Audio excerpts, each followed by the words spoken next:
Hey, welcome back to True-Moto-Resto, and on this video we're going to paint a chrome fender.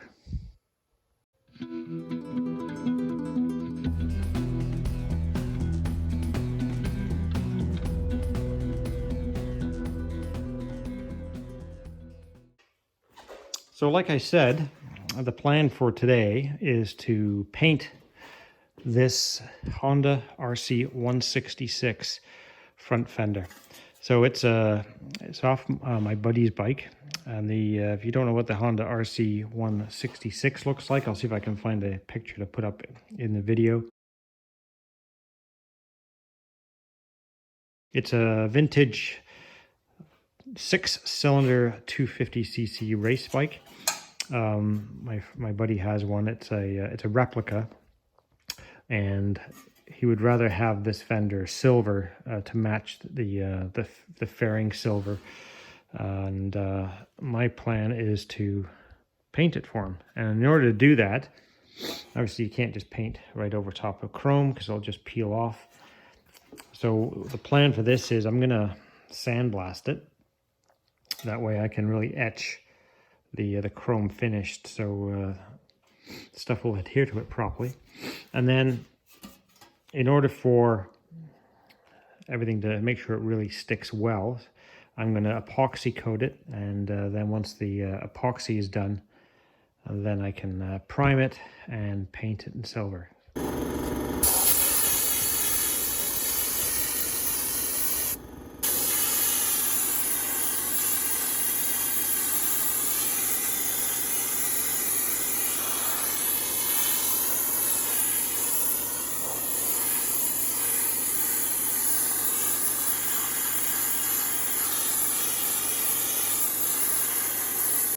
Well, I did get the fender blasted, but not quite to the degree that I would like. My sandblaster froze up.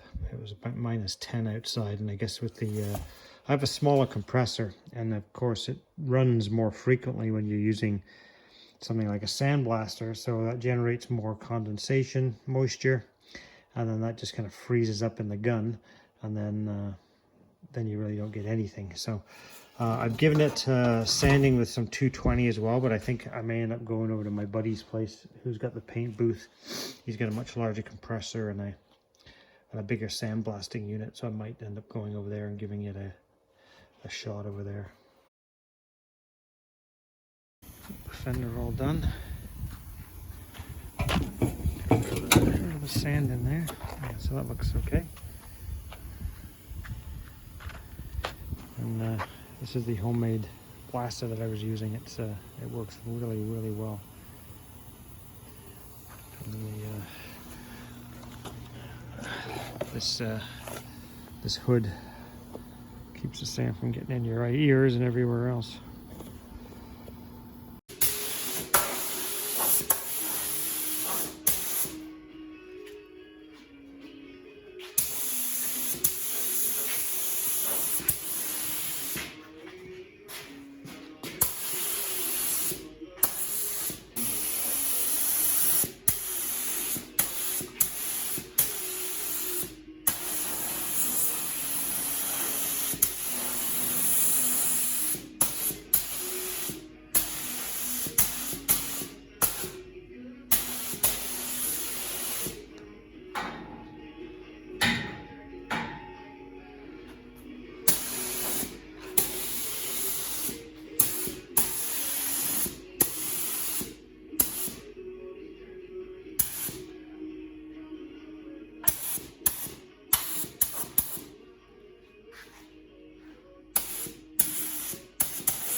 All right, so the front fender is all primed. Well, it's not primed, it's epoxy coated, I guess.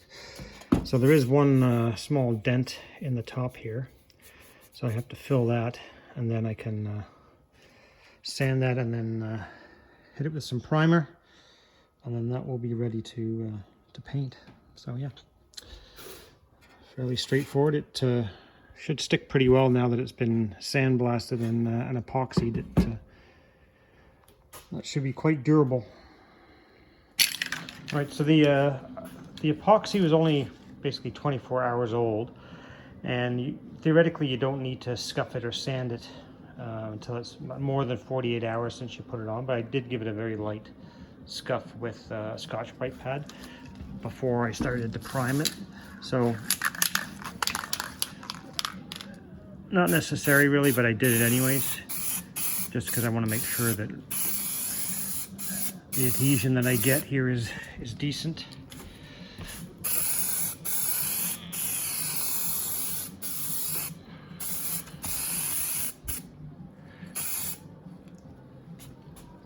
That's just a high build primer surfacer, and I just help it along a little bit with the heat gun.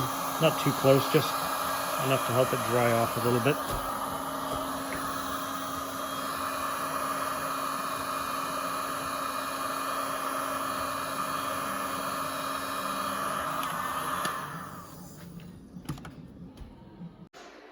All right, so here is the RC166 front fender with 2 coats of silver and then 1 mist coat on top of that. So now we're ready for clear coat. We'll do 2 coats of clear and we should be good. All right, there's the fender with 2 coats of clear.